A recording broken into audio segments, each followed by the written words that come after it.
There's a joke circulating in the wedding planning company, and I happen to be the main character. Everyone says that nothing is worse than being stood up by the groom the night before the engagement party, and I've experienced that 9 times. Ethan's reasons for standing me up were varied, like needing to be with Emily during her first client meeting, or it being Emily's birthday, which only comes once a year and can't be missed. After Ethan canceled the engagement ceremony for Emily again, I ordered the wedding planning company to halt preparations and promptly announced my breakup with Ethan on my social media. Once I took care of those matters, I decisively removed my SIM card, then boarded the plane of the National Design Research Team and left. I was with Ethan for 4 years, and we had almost prepared for 8 engagement parties. But each time, the day before the engagement party, there would always be some unexpected incident involving Emily. Because Emily got drunk and went missing, when the 8th engagement party was cancelled, Ethan told me that Emily is a simple person, and it's too unsafe for her to go to places like bars alone.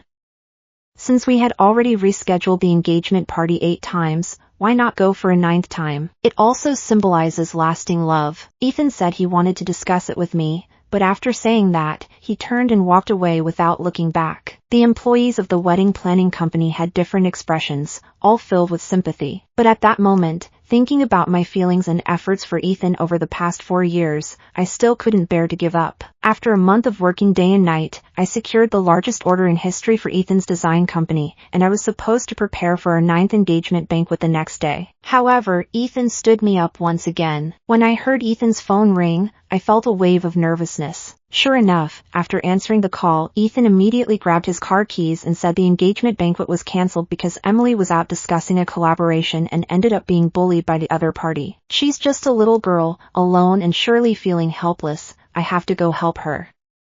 The staff listened and all showed expressions that said they already knew. Because I've been staying up a lot lately, I still have a fever. Seeing him about to leave, I hoarsely said, "Ethan, this is our 9th engagement, didn't you say? Olivia, can you please pay attention to priorities? The engagement can be arranged anytime." Emily was scolded by the client until she was in tears. Ethan interrupted me somewhat unhappily, looking at me with a reproachful gaze. He knows that Emily is still young. How can he expect her to negotiate a partnership? And he doesn't even know how to arrange for a reasonable client. How can you be a good boss lady like this? Hearing Ethan say that made my heart ache. Because Ethan kept reminding me, even though I was busy rushing the design drafts, I still took the time to find a good communication partner for Emily to practice with, and now it turns out I was the one who made a mistake. Ethan's call hadn't ended yet, and I could hear Emily sobbing on the other end. "Ethan, please don't blame Olivia, it's my fault for being so useless.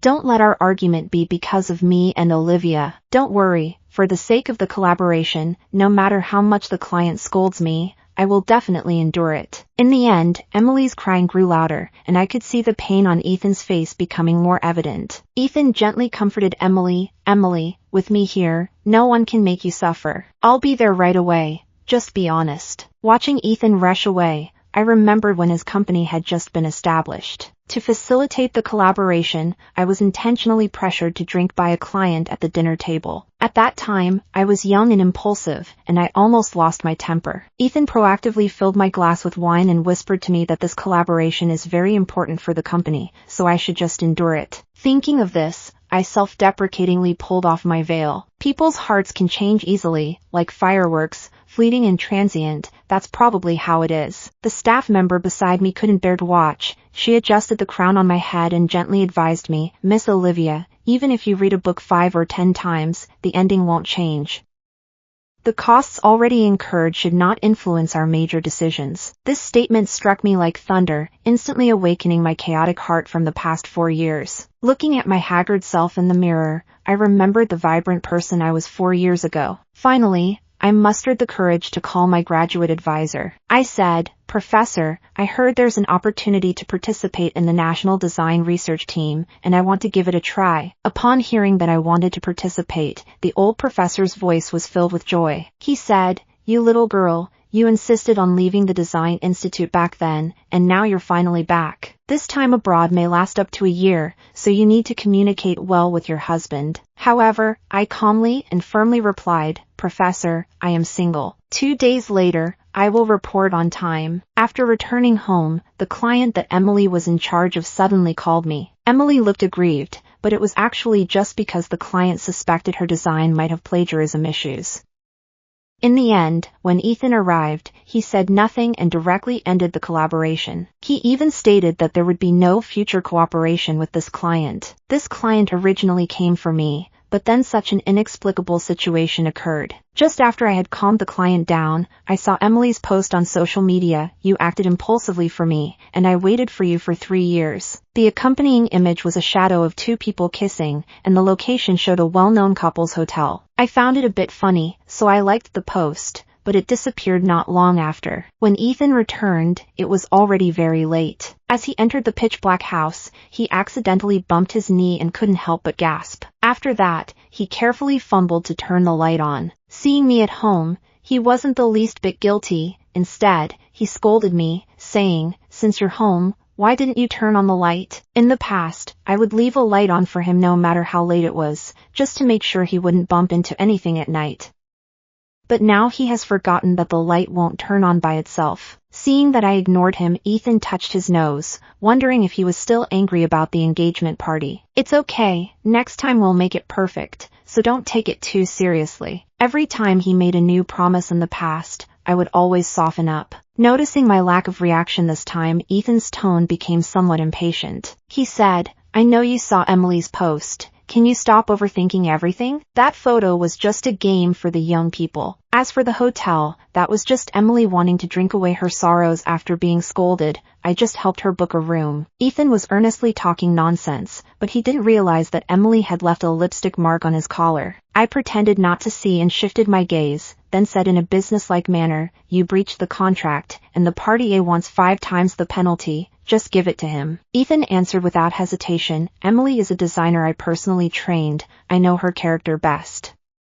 How dare someone slander her for plagiarism? Such a partner is not worth continuing with." In the past, for the sake of a business partner, I endured the pain of drinking so much that I bled from my stomach. Now, facing Emily, I can fight for her without hesitation. I couldn't help but self-deprecate, lamenting how I wasted a few years on Ethan. Ethan seemed to notice my lack of enthusiasm, or perhaps realized that he had overreacted towards Emily earlier. He cleared his throat and casually said to me, "I won't go back on my word. You can choose another date for the engagement party." Seeing his attitude as if he were doing me a favor, I calmly replied, "There's no need to hold it." When Ethan saw that I wasn't as excited as before and didn't even plan to hold an engagement party, he was taken aback. He asked me, "What did you say?" I said, "I've already explained to you that there's nothing between Emily and me. Can you stop being so willful?" Compared to Ethan's anxious explanations, I simply took out the contract I signed with the wedding planning company 3 years ago when I first prepared for the engagement.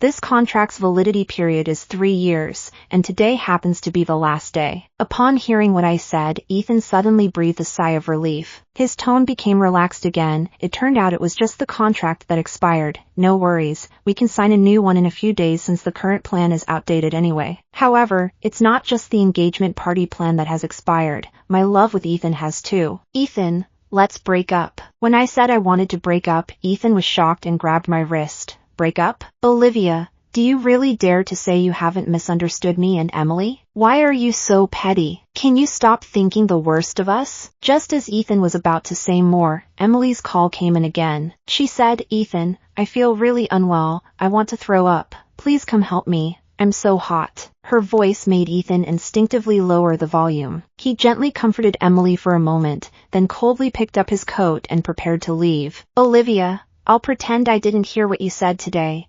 Don't cause me any more trouble. Bring a bowl of chicken soup to the office tomorrow. Emily has a hangover and needs to recuperate."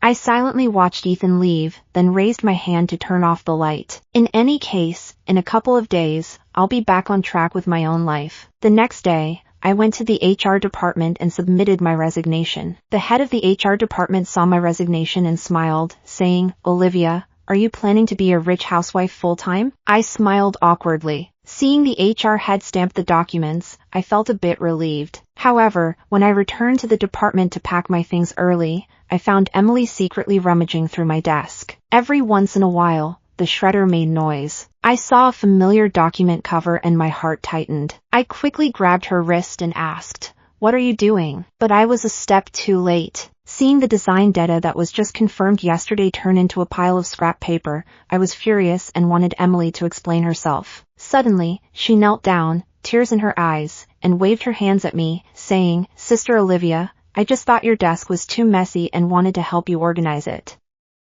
Don't misunderstand." But before I could get angry, I suddenly felt a force pushing me from behind, and my lower back hit the corner of the table, causing me to break out in a cold sweat from the pain. Ethan rushed to hug Emily, angrily shouting at me, "Olivia, what are you doing? Who gave you the courage to bully Emily in front of me? If you have any opinions, you can tell me. What's so great about bullying a little girl?" Seeing Ethan mercilessly accusing me, I angrily pointed at a pile of shredded paper. I spent a month organizing that data, and before I could even upload it, it was destroyed. I really wanted to ask Ethan why I couldn't ask him for an explanation. Emily curled up in Ethan's arms, nervously tugging at his sleeve, saying, "Ethan, I really didn't mean to. Please believe me." Ethan gently patted her head and comforted her. "Don't worry. Of course I believe you." Then he turned his face, and his previously gentle tone instantly became impatient. "It's just a minor mistake. You don't need to dwell on it.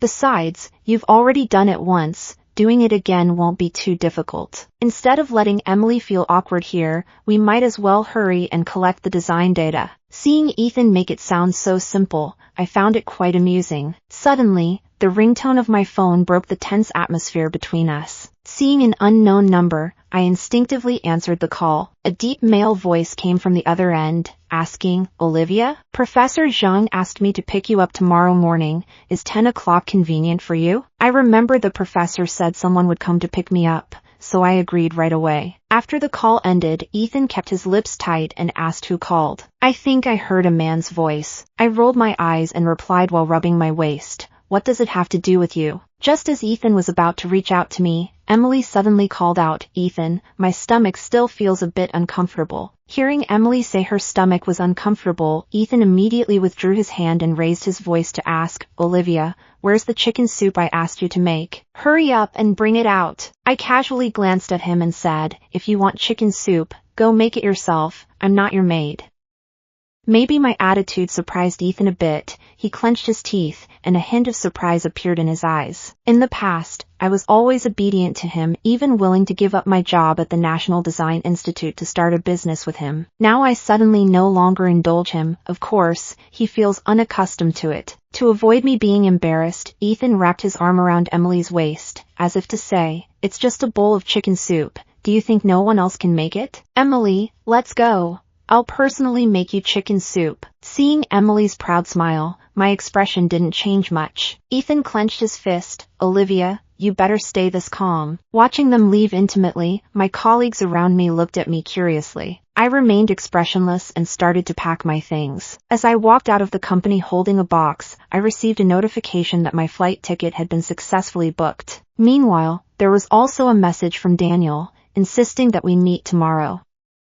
After packing my luggage for the trip abroad, it was already dark outside. I thought Ethan definitely wouldn't come back today, but unexpectedly, he left work early. Unlike this morning when he opposed me over Emily, this time he placed a container of chicken soup in front of me, saying it was specially brought back for me by Emily. She really is a good girl. You shouldn't always think poorly of her. The chicken soup in front of me had already cooled down, with a layer of oil floating on the surface, which looked a bit unappetizing. I've been with Ethan for 4 years and know he's not the type to easily back down. His sudden kindness today definitely has other motives. Sure enough, the next moment he wrapped his arm around my shoulders from behind and said, "Today I heard from the HR manager that you want to resign. I think that's great. You can be a full-time housewife while I support you alone. Since you have this idea, why not hand over the big project from the Daniel family to Emily? Young people should also have some opportunities." Seeing Ethan's faint smile in the mirror, I slightly turned to the side to avoid his hand. Indeed, only Emily can make me bow my head in front of her. Emily has been with the company for 3 years and is still a junior designer. I used to be the design director, but now that I've left, many colleagues in the company are eyeing that position. If I hand over this almost completed project to Emily, it would be like giving her the position of design director. A designer who hasn't achieved much in 3 years, yet Ethan can blindly elevate her to a high position. Although I don't want to admit it, I am a bit envious of Emily. Seeing me staring blankly at the mirror, a hint of impatience flashed across Ethan's face. But since he came to me for help, I endured and continued the conversation. As long as you hand over the collaboration with the Daniel family to Emily, we can go to the Civil Affairs Bureau to get our certificate tomorrow noon. How about that? For the past 4 years, my greatest wish has been to marry Ethan. Seeing Ethan's eager expression, I slowly nodded and agreed to hand over the collaboration to her. Seeing that I agreed, Ethan showed a smug expression. He thought I was already lost in the beautiful fantasy of marrying him. After achieving his goal, he soon made up some excuse and left home for work. The next day, Daniel arrived on time to pick me up. Upon seeing me, he warmly called out my name, Olivia. I was a bit surprised that he could recognize me on our first meeting. Daniel spoke with admiration, saying I was Professor Zhang's proud disciple, the gold medalist of the newcomer design competition, and that everyone called me a genius designer, making it hard not to know me. It's a pity I haven't heard much news about you since 4 years ago. Hearing the regret in Daniel's tone, I couldn't help but be a bit lost in thought. 4 years ago, I dimmed my own brilliance to help Ethan start his business, always playing a supporting role. If I hadn't fully understood his true nature, perhaps I would have forgotten how dazzling I once was more quickly. But that's okay. Good things, even if they remain silent for many years, will not lose their brilliance. Daniel slightly turned his face and showed me a faint smile. Realizing he meant something more, the slight sadness I felt moments ago vanished instantly. My phone kept vibrating before I entered the cabin. After hanging up several times, Ethan got a bit anxious and sent me a text. Olivia, where have you been? I waited for you at the Civil Affairs Bureau for half an hour. What are you dragging your feet for? I'm telling you, my time is very valuable. I'll give you 5 minutes. If you don't come, then let's forget about getting the certificate. Later, I casually took a picture of the boarding gate and suddenly posted on social media that I broke up with Ethan. I'm about to embrace my vast sky. After posting, Daniel cautiously pointed at my phone and asked, Olivia, is someone looking for you? I elegantly removed the SIM card and walked onto the jet bridge with ease. It was no big deal, just a telemarketer. As the plane's wings sliced through the air, I felt the constraints of the past 4 years vanish all at once. Seeing the words National Design Research Base, the design passion that had been suppressed in my heart for years reignited. This is my true realm. After entering the research institute, my colleagues welcomed me warmly, as I hadn't been around for almost 4 years. When I mentioned that I thought everyone would forget me, a female colleague glanced at Daniel and joked, "We haven't forgotten, after all, someone mentions you every day." Hearing this, Daniel's face turned slightly red. I looked at him in surprise and then felt a bit embarrassed. This year at the Research Institute passed quickly. As the new first-tier cities developed rapidly, the research team was tasked with designing iconic buildings for these cities. As top figures in Western design, both Daniel and I, representing Chinese design, were appointed as lead designers. At first, I was worried that our completely different design philosophies would make collaboration difficult. Unexpectedly, our cooperation went very smoothly, even significantly shortening the design time. After the final design proposal was approved, the research team held a celebration dinner the night before returning home. After a few rounds of drinks, Professor Zhang happily patted me and Daniel on the shoulders, saying, "I knew you two could do it. Xiao Bai, you fulfilled your wish." Professor Zhang's words confused me a bit, but the usually reticent Daniel simply responded with ahm. Seeing my puzzled expression, Professor Zhang was a bit surprised and said, "Xiaomian, you didn't know that Xiao Bai was willing to return to the country because of you? Who wouldn't want to see the brilliance of a genius designer? It's a pity that after Xiao Bai returned to the country, you suddenly disappeared. It's truly a regret." In the private room, Daniel's face was barely visible in the dim light, but I could feel his tense gaze fixated on me. As I sipped my drink, I felt a bit dizzy, so I stepped out of the private room to lean against the railing for some fresh air. Hearing familiar footsteps behind me, I didn't turn around and asked him directly why we collaborated so harmoniously. Daniel leaned against the railing, his voice sounding even more appealing due to the alcohol. He said that over the past 4 years, he often imagined what kind of works we could create together. For you, this might be our first collaboration, but in my heart, we've already collaborated many times. Perhaps the resonance of souls lies in this very moment. Some people will silently wait for my works for 4 years, while others only care about novelty and turn away. But fortunately, I now realize my mistakes and have finally turned back. After arriving in City A, That phone card I hadn't used for a year came in handy again. After turning it on, I saw hundreds of missed calls and many messages, almost all from Ethan. Olivia, what does your social media post mean? We haven't broken up yet, so how can you decide to separate on your own? Where have you been? Why is everything gone from the house? Are you playing around with the idea of running away from home? Olivia, you are really being so boring. I advise you to come back and apologize to me quickly, or I will seriously consider breaking up. Why haven't you uploaded the design data from the collaboration with Daniel's team to the computer? Emily is almost crying from anxiety. Hurry up and take care of the things you left behind. However, as my absence grew longer, Ethan finally realized I wasn't just throwing a tantrum.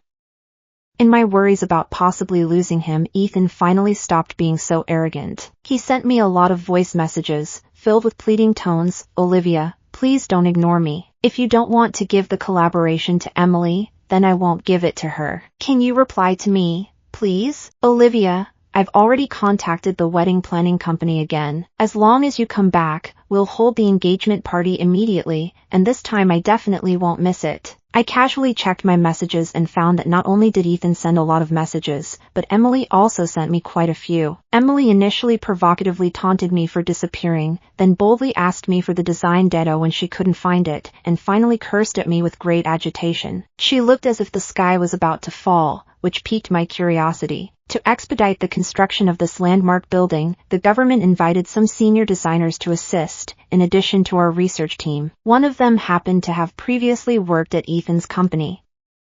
Sophia was surprised to see me and eagerly asked where I had been for the past year. When she heard that I had gone abroad for further studies and served as the chief designer for the landmark building, her eyes were filled with envy. After the pleasantries, I asked her how she ended up here looking for a job. Sophia seemed to suddenly remember something, and her expression immediately turned sour, all because of Emily. When you left, you often boasted about being the best candidate for the company's design director. However, Ethan allowed Emily to monopolize your achievements and even promoted her to design director. I was very dissatisfied with this, so I simply resigned. Sophia shared a lot of things I didn't know about Ethan and Emily due to her dissatisfaction with them. For example, because some design data was missing and Emily couldn't fill it in, she actually altered the proposal I submitted to Daniel's firm without permission. As a result, Daniel's family found out and believed her new design plan was plagiarized, directly suing Ethan's company, which cost Ethan a substantial amount of money. If a design company is accused of plagiarism, it can be a fatal blow. Moreover, somehow the news of my resignation spread, and all the clients who used to seek my design services withdrew their orders. In less than half a year, Ethan went from being selective about clients to desperately searching for collaboration opportunities. At first, Ethan didn't want to give up on Emily, but every time they collaborated, Emily always found some strange excuse to derail things. Without me to help clean up the mess, Ethan finally couldn't tolerate Emily anymore. Thus, a fierce argument broke out between them, and Ethan even kicked Emily out of the company in front of everyone. In the past, Ethan was very concerned about Emily's tears, but now he just watched her looking embarrassed outside the company, unable to secure any collaboration. What else could she do but cry? How could I let Olivia leave sadly because of your situation back then? You should leave quickly. Hearing this, I shrugged helplessly and didn't ask any further.